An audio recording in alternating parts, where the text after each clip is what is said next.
बाबा की अव्यक्त मुरली कल हमने पार्ट 2 सुना था। आज हम पार्ट 3 सुनेंगे। जैसे बाबा कल हम सबको बता रहे थे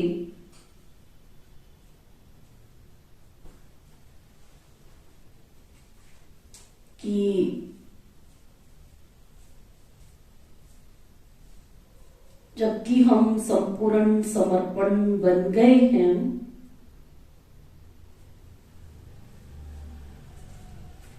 तो हमें क्या याद रखना है? ये ज्ञानी के बदले अज्ञानीपन का जो बाबा बता रहे थे, बाबा ने कई बातें हमें याद कराई थी कि उल्टे रूप का हम चिंतन कर लेते हैं। जैसे बाबा ने कहा कोई भूल होगी तो कहेंगे अभी सब संपूर्ण थोड़े ही बने हैं, अभी तो समय पड़ा है, अभी हम पुरुषार्थी हैं। तो बाबा कहते थे कि ये तो ज्ञानी के बदले अज्ञानी वाली बातें हो गई। तो बाबा बता रहे थे कि ये याद रखना। क्या याद रखना? कि जो करेगा सो पाएगा। मैं जो करूंगा मुझे देख करके सब करेंगे। उनको देख मुझे नहीं करना है, दूसरे को देख करके मैं परिवर्तन करूं। इससे तो मेरा जीवन इतना उज्जवल, इतना श्रेष्ठ, इतना महान हो, प्रेरणादायी हो, सुखदायी हो, जो मुझे देख करके सामने वाले को जीवन परिवर्तन करने की प्रेरणा आ जाए। तो बाबा बता रहे थे कि ऐसा करूं मैं जो मुझे देख करके और दूसरा भी करे।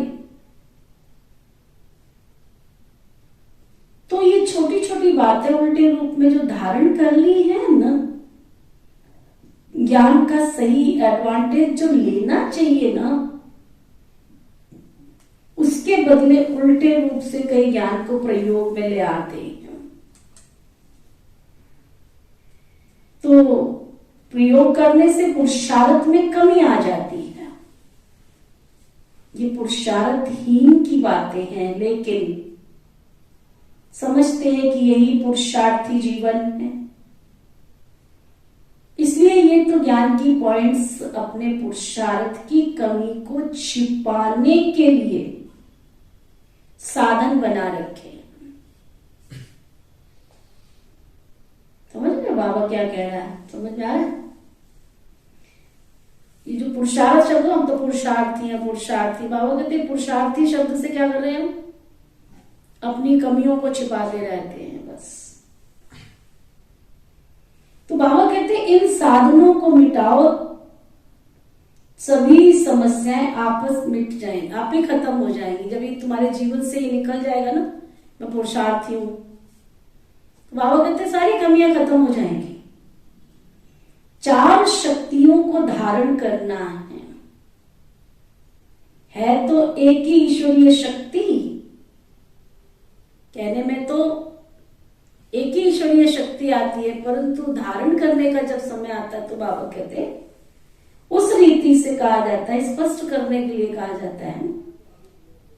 एक है समेटने की शक्ति, अर्थात शॉर्ट करने की शक्ति। कई भाई बहनों को हमने देखा छोटी बात को भी इतना घसीट के, इतना लंबा चौड़ा करके सुनाएंगे। सुनाना तो छोड़ो, लेकिन साथ साथ कईयों को हमने देखा कि छोटी बात को बड़ा करते रहेंगे, तिल का ताड़ बना देंगे, राई का पहाड़ बना देंगे। तो बाबा कहते हैं ये भी एक शक्ति होनी चाहिए, ये भी कला है, ये भी एक शक्ति है कि बड़े से बड़ी बात को भी हम छोटा बना सके। दूसरी बात, दूसरी शक्ति समाने की शक्ति। दिल इतना सागर की तरह दरिया दिल हो कि उस बात को हम संभाल लें अपने अंदर। कोई बात आई है, गई है, कईयों को हमने देखा अगर कोई बात आ भी गई, जब तक 10 घर तक 10 लोगों तक दुनिया में, गांव में, शहर में फैला नहीं देंगे ना, तो उनकी अंतर आत्मा को शांति नहीं होगी। खास करके कई भाई माताओं में तो बहुत होता है, परंतु कोई कोई भाई भी ऐसे होते हैं। तो बाबा कहते हैं हमारा जो अंतर आत्मा हो उसमें समाने की शक्ति चाहिए, दरिया दिल सागर की तरह संभालो। नंबर 3, सहन करने की शक्ति। कोई भी छोटी बड़ी बात है उसको सहन कर। फिर है चौथी, सामना करने की शक्ति, फेस करने की शक्ति, सहन करने की शक्ति, फिर सामना करने की शक्ति। तो बाबा ने 4 शक्तियां बताई, एक समेटने की शक्ति, और दूसरा समाने की शक्ति, और तीसरा सहन करने की शक्ति, और चौथा सामना करने की शक्ति। कई बहुत डरपोक होते हैं, कोई छोटी बात में भी डरेंगे, फिर क्या करेंगे, झूठ बोलेंगे, फिर छिपाएंगे। तो जिनके अंदर सामना करने की शक्ति होती है वो शक्तिशाली होते हैं। तो बाबा कहते हैं सामना करने की शक्ति। लेकिन किसका सामना करना है, बाप दादा या दैवी परिवार का? क्या बाप दादा व दैवी परिवार का सामना नहीं, माया की शक्ति का सामना करने की शक्ति। कई जिन दीदियों से ज्ञान लेते हैं उनके सामने ही लड़ते झगड़ते रहते, उन्हीं से सामना करते रहते, उन्हीं से डिस्कस करते थे, उन्हीं से बहस करते। तो बाबा क्या समझा रहे हैं, बाप दादा व दैवी परिवार से नहीं, माया की शक्ति का सामना करने की शक्ति चाहिए। ये चारों शक्तियां धारण करेंगे तो संपूर्ण समर्पण को अविनाशी कायम रख सकेंगे। जैसे कहते हैं ना कि एक तो शॉर्ट करो और दूसरा शार्ट करो, है ना, एक छोटा करो और दूसरा छांट के करो। ये करना है, ये सोचना है, ये नहीं, ये बनना है, ये नहीं बनना है, शॉर्ट करते जाओ। जितना जो हो सके हर बात को बाबा कहते शॉर्ट शॉर्ट शॉर्ट करो। जो 10 शब्द बोलने हैं उनको शॉर्ट कर दो, शब्दों में रहस्य बताओ। तो ऐसे शॉर्ट करते करते बिल्कुल शॉर्ट हो जाएगा। ऐसा पुरुषार्थ इस भट्टी के पश्चात करना है। एक बात ये भी याद रखना कि जैसे बाप दादा ने आप सभी बच्चों को सृष्टि के सामने प्रत्यक्ष किया है, बाबा कहते जैसे बाप दादा ने आपको सारे विश्व के आगे प्रत्यक्ष किया है, तो आप बच्चों का भी काम है कि हर कर्तव्य से, हर बात से बाप दादा को अनेक आत्माओं के आगे प्रत्यक्ष करना। आप सोचो हम कैसे साधारण हैं, है ना। अब तुम जिस गांव से आता है तो लोगों को पता है कि ये व्यक्ति पहले कैसा था और अब कैसा और कहाँ जाता है। तो बाबा ने तुम्हारे गांव में तुमको प्रत्यक्ष किया। जिनके साथ तुम कारोबार करते हो तो उनके सामने भी पता है ना कि ये ब्रह्मा कुमारी विश्वविद्यालय में जाता है, इसकी धारणाएं बहुत ऊंची है। तो बाबा कहते हैं ऐसे ही जब मैंने तुम्हें प्रत्यक्ष किया, तुम्हारा कर्तव्य क्या है कि तुम्हारी धारणा इतनी उज्जवल हो कि तुम बाबा को प्रत्यक्ष कर सको। सुना, वह है आपका कर्तव्य। ये भी अपना चार्ट देखो कि अब तक हमने बाप का संदेश तो दिया, लेकिन उस संदेश से आत्माओं के अंदर बाप दादा के स्नेह और संबंध को क्या हमने प्रत्यक्ष किया? नहीं। तो वह सर्विस क्या रही? अधूरी सर्विस नहीं करनी है। अभी संपूर्ण समर्पण हुए हो तो सर्विस भी संपूर्ण करनी है। इसलिए हर एक को ये भी चेक करना है कि आज मैंने मनसा वाचा कर्मणा कितनी आत्माओं के अंदर बाप दादा के स्नेह और संबंध को कहां तक प्रत्यक्ष किया है। सिर्फ संदेश देना सर्विस नहीं है, बाबा कहते संदेश देना अर्थात उनको अपने संबंधी बनाना, अपना संबंधी बनाना अर्थात, देखो बाबा क्या कह रहे हैं, सिर्फ संदेश देना ये कोई सेवा नहीं है ना। आज हम सब सारी दुनिया को संदेश दे रहे हैं, बड़े खुश हो रहे हैं कि हम तो घर घर जा रहे हैं, सबको संदेश दे रहे हैं। बाबा कहते हैं संदेश देना ये कोई सर्विस नहीं। संदेश देना अर्थात उनको अपने संबंधी बनाना, ये है अपना संबंधी बनाना। अपना संबंधी बनाने का मतलब क्या है? शिववंशी ब्रह्मा कुमार कुमारी बना देना, ये है अपना संबंधी बनाना। सुना कितने ब्रह्मा कुमार बनाए, कितनी ब्रह्मा कुमारी बनाई है? चैरिटी बिगिंस एट होम, घर का ही कल्याण कर लो। तो बाबा कहते हैं अपना संबंधी तब बनाएंगे जब उनको आप स्नेही बनाएंगे। स्नेही बनने से संबंधी बन जाएंगे। सिर्फ संदेश देना तो चीटी मार की सर्विस है।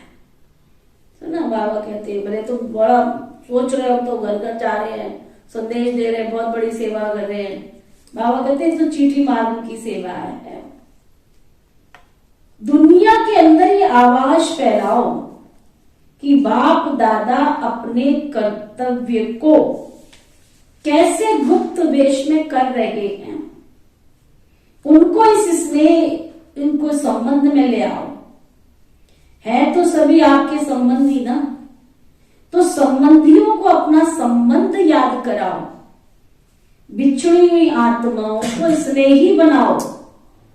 अभी सर्विस का गुप्त रूप चल रहा है, प्रत्यक्ष रूप नहीं है। बाबा कहते तुम जो सेवा कर रहे हो, सोच रहे हो बहुत सेवा कर रहे हैं, अभी तो बहुत गुप्त रूप में हो रहा है। थोड़े समझ पा रहे कि ब्रह्मा कुमारी भगवान का संदेश दे रही है, लेकिन सबको समझ आना चाहिए। बाबा कहते म्यूजियम में आते हैं, बाहर का प्रत्यक्ष रूप और चीज है, लेकिन सर्विस का रूप अभी गुप्त है। सर्विस का रूप जब प्रत्यक्ष होगा तब प्रत्यक्षता होगी। सर्विस कैसे वृद्धि को पाए, उसके लिए नए नए प्लान बनाओ। आवाज कैसे हो, बेधड़क होकर सूचना देने, संदेश देने के लिए जाओ, प्रदर्शनी भी करते जाओ, लेकिन बाद में उनको जो कहते हो वो तुम भी तो करो। आपस में मिलके सोचो। दुनिया को ये कैसे मालूम हो कि अभी समय क्या है और कर्तव्य क्या हो रहा है। किसी भी रीति आवाज पहुंच जाए, पेपर द्वारा सर्विस होनी चाहिए। वह हुई नहीं है। बाबा कहते हैं अभी एक संगठन के रूप में एक दो को समझ, सहयोगी बन बेहद की सर्विस में बेहद का रूप लाना है। इस ग्रुप में इमर्ज रूप में सभी को ये उमंग है कि जैसे बाप दादा चाहते हैं वैसे ही हम 100%, 100% करके दिखाएंगे। जैसे ये इमर्ज रूप में है, पूरा हो जाएगा। सभी के मन में जो है टोटली, हाँ बाबा कहते सबके मन में टोटली लौकिक कार्य से भी सभी सरेंडर हो जाएं, वह दिन भी नजदीक है। लौकिक कार्य से सरेंडर होने में देरी नहीं लगेगी। इस बारी मन से सरेंडर हो जाओ। जिसकी रिजल्ट अच्छी देखेंगे उस अनुसार फिर नंबर दे देंगे। बट्टी का प्रोग्राम भले ना हो, लेकिन मधुबन तो है ही बट्टी। मधुबन आते रहेंगे और अपना अमर बनने का सबूत देते रहेंगे। सभी से बड़ा सरेंडर होना है संकल्पों से। बाबा कहते सबसे बड़ा निशानी है सरेंडर की, संकल्पों से, मन वचन कर्म से सरेंडर होना। कोई व्यर्थ संकल्प ना आए मेरे अंदर, ये बहुत बड़ी बात है। नहीं तो थोड़ा भी कार्य करते हैं, थोड़ी भी सेवा में आते हैं, सबसे पहले हमारे नेगेटिव और वेस्ट थॉट आ जाते हैं। इन संकल्पों के कारण ही समय और शक्ति भी वेस्ट हो जाती है। तो संकल्प से भी संपूर्ण समर्पण होना है। मन के उमंगों को अब प्रैक्टिकल में लाना है। सुना? तो सारी मुरली का तीनों पार्ट का, इस मुरली को हमने 3 पार्ट में सुना, तो उसका पूरा जो बाबा सार बता रहे हैं, इन साधनों को मिटाओ तो सभी समस्याएं आप ही खत्म हो जाएंगी। कौन से साधन? मैं पुरुषार्थी हूँ, बड़ों को भी मैंने देख लिया, ऐसे तो चलता ही है, ऐसे तो होता ही है, अभी तो संगम युग पड़ा है। ये बहुत सारी जो बाबा कहते हैं कमियों को खत्म न होने वाले साधन है ये। तो इसलिए बाबा कहते हैं अब क्या करना है? 4 शक्तियों को धारण करना है तो एक ईश्वरीय शक्ति, लेकिन 4 शक्तियां स्पष्ट करने के लिए कह रहे हैं बाबा। एक है समेटने की शक्ति, अर्थात शॉर्ट करने की शक्ति। दूसरा है समाने की शक्ति, और तीसरा है सहन करने की शक्ति, और चौथी सामना करने की शक्ति। लेकिन किसका सामना करना है? बाबा ने ये भी अंडरलाइन कराया है, बाप दादा व दैवी परिवार का सामना नहीं करना है। किसका? माया की शक्ति का सामना करने की शक्ति। अच्छा, ओम शांति।